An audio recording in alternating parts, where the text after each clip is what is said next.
here's the thing. Given that most of us want to be happy and a lot of us don't want to suffer, right? I understand that there's some unique people that are not like that. Some people enjoy suffering, but given that most of us do enjoy to be happier and want to avoid suffering, I think one goal that most of the planet agrees with is to increase happiness and reduce suffering. And based on that goal, you're using very metaphysical claims.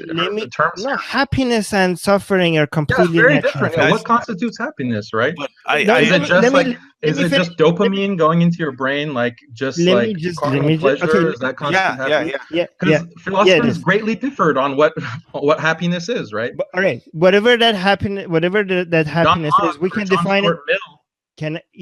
Whatever definition you come up with, that what happiness is and suffering is going to be easier to figure that out than the goals that are dependent on the existence of an afterlife, on a God, that we have nothing. At least that happiness that you're saying is vague. At least we have some understanding of how that works and what makes us happy and what makes us suffer.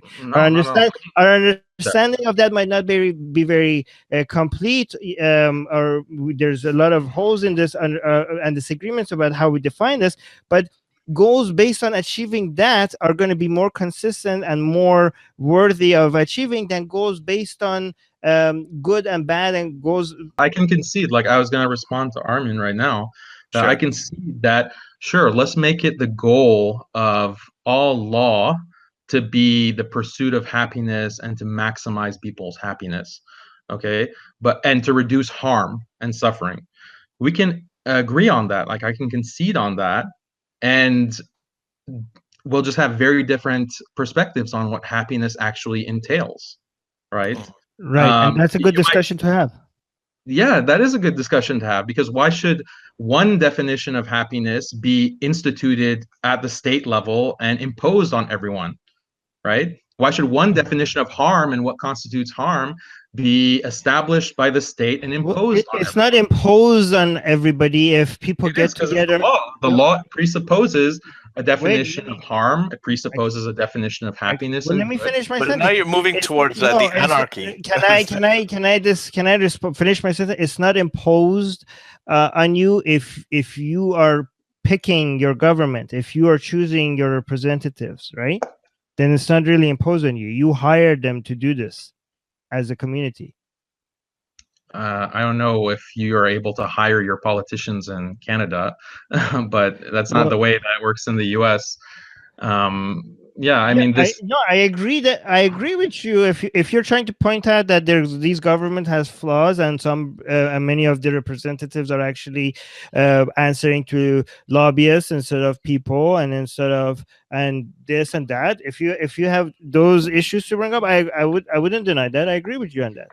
Right? Yeah, I think so let me just answer Armin right there. Yeah. So are you saying that if the majority of people are Muslim and they wanted to have an Islamic government, then you'd find that perfectly acceptable?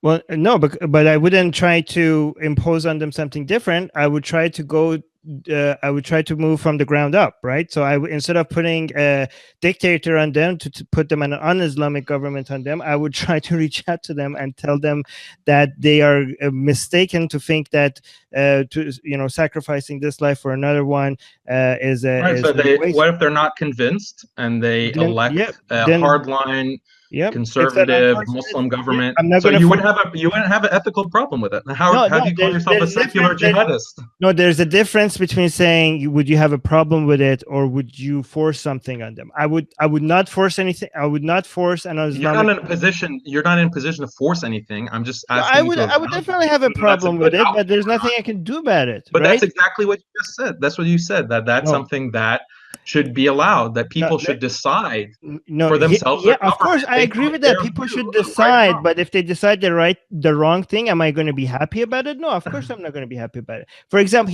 but do you have a basis to say that they're wrong? Do you have a basis for criticizing them?